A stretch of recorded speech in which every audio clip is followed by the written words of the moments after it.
guys, welcome back to Urban Rhino Tutorials. On this tutorial, I'm going to show you how to make a vintage looking jewelry box.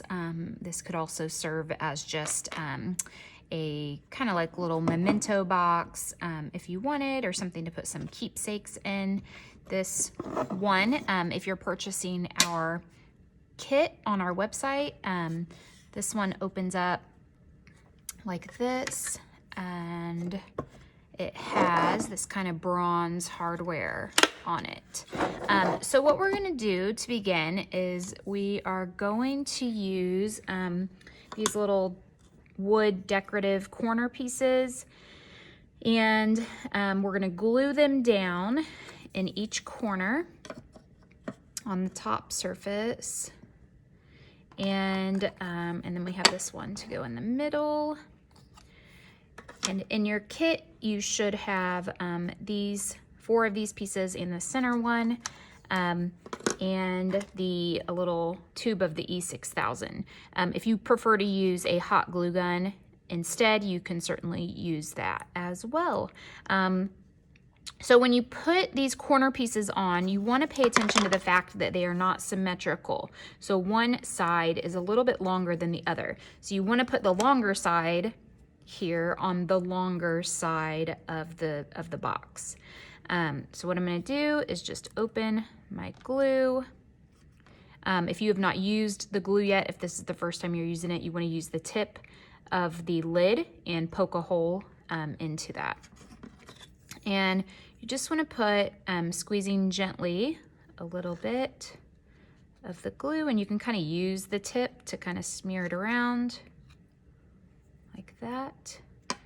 You want to be, I guess, generous with it, but you don't want to use so much that it's like seeping out everywhere. And just press that down. And then you're going to do the same here.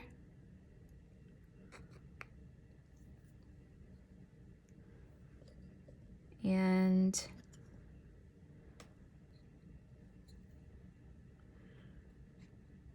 again on these corners and here in the center. So I'm gonna finish this up, and then I'm gonna let these dry for about 30 minutes, and then when I return, I'm gonna show you what we're gonna do to get it painted. So now that the box is dry, the little embellishments that we added on here, those are completely dry. We're ready to paint the jewelry box. So I have two colors that I've selected, this kind of pretty turquoise color, and then a kind of coppery rose gold. So I'm gonna do the turquoise as the base. So I wanna put that on everything first. I'm gonna use a little bit of sandpaper once that is dry and sand off some areas. Then I'm going to apply this just in some areas, kind of as almost like a wash over it. So it'll make it look nice and aged, and kind of give it that look of like patina. So if you purchased the kit, you would have selected your paint colors as well as the metallic color. Be careful when you open them. We fill them full so that you can get plenty of paint. And you should have a paintbrush in your kit, so grab that. And you're just gonna begin brushing on the paint.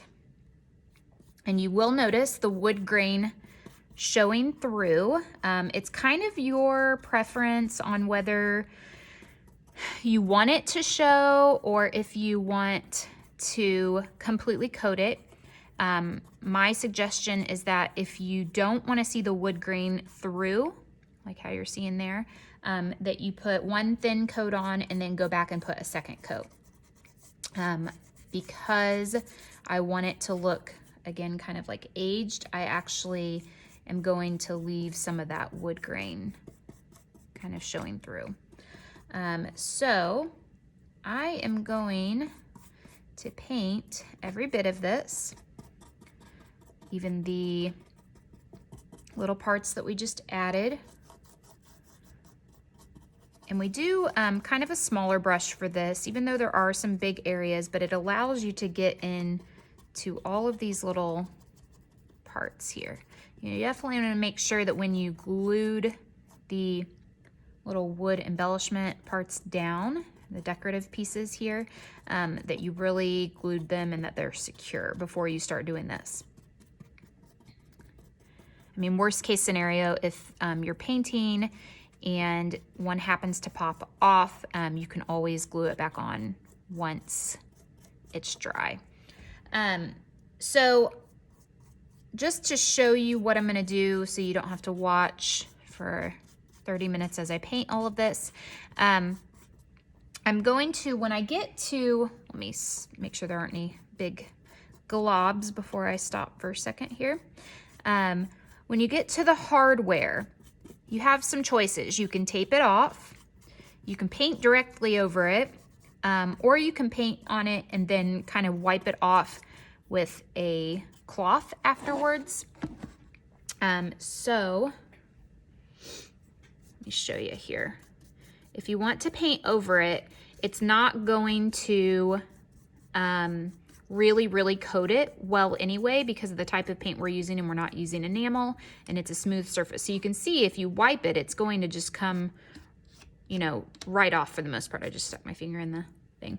But if you take a towel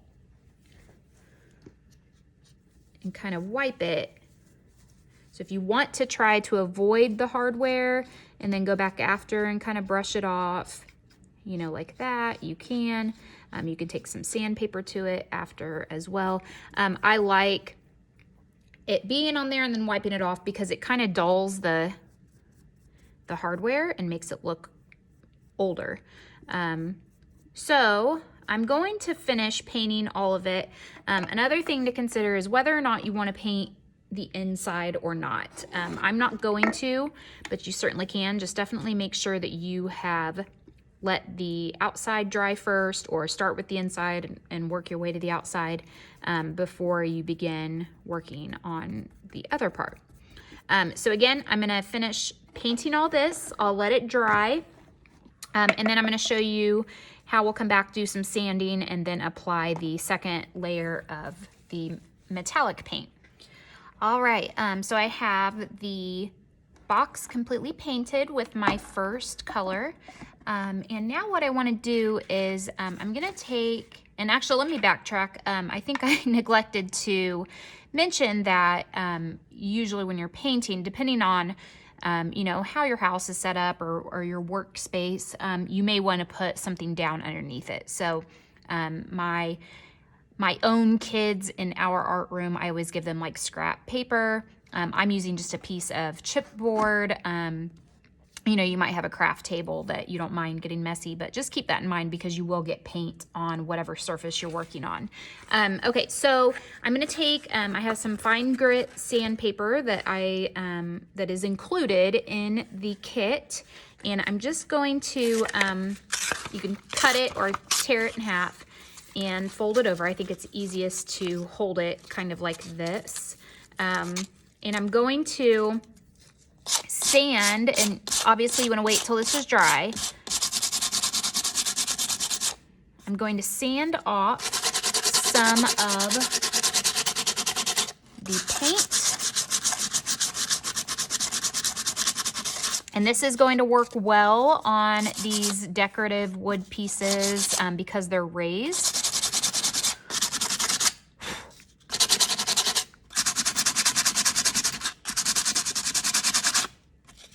And I'm also going to do some on the corners.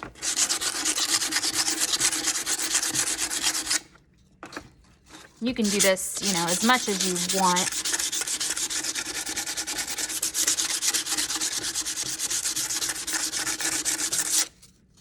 And this will not work if your paint is not completely dry. The paint will just stick to the sandpaper and get gross.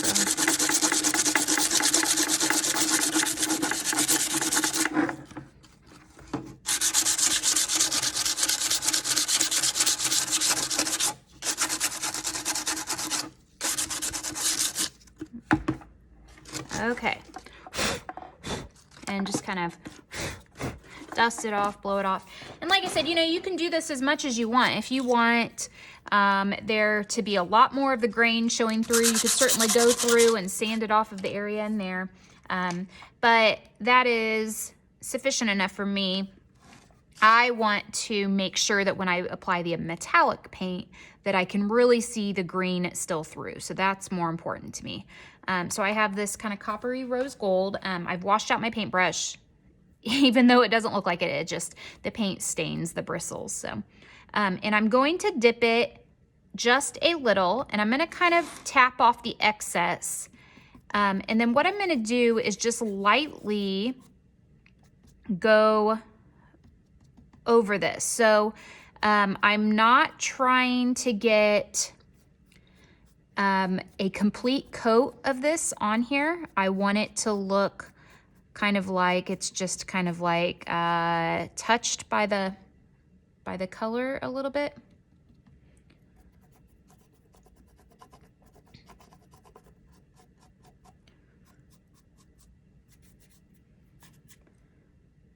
And if you prefer to, why don't I actually get on the screen here so you can see what I'm doing. If you prefer to use a cloth like you would use when you're staining, you could do that. See, like that's way too much, so I'm just gonna tap off the excess on my board. And I'm very lightly running over this. And now, when I brush it on the kind of background area, I want to go with the grain of the wood.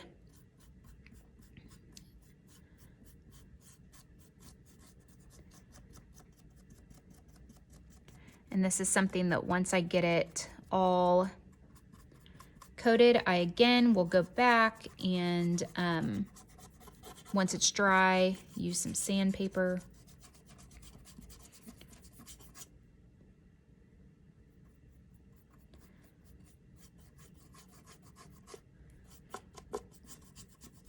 So, can't really, I don't want to say you can't mess it up, but it's hard to make mistakes on this. It's pretty forgiving, so.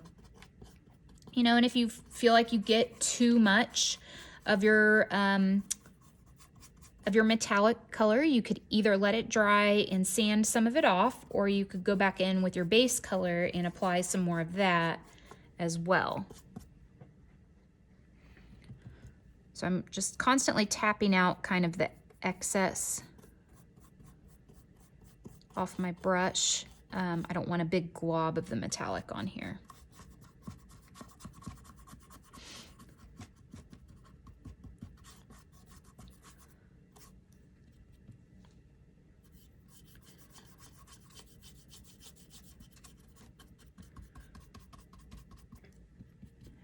Okay, so again, I'm gonna go ahead, continue on like I'm doing, and continue on all of the sides as well. And then when I come back, we'll do a little final sanding on it, and then you can see what the finished product looks like. All right, so I now have all of the sides done, and I went over the hardware as well, just to kind of make it all flow a little more, blend a little bit. The last thing I'm gonna do is take my other piece of sandpaper and just go over it a little bit more. I don't wanna do too much, just enough to kind of get the surface off in some areas, mostly on these decorative pieces and the edges again, because that is what will make it look the most aged, kind of beat up.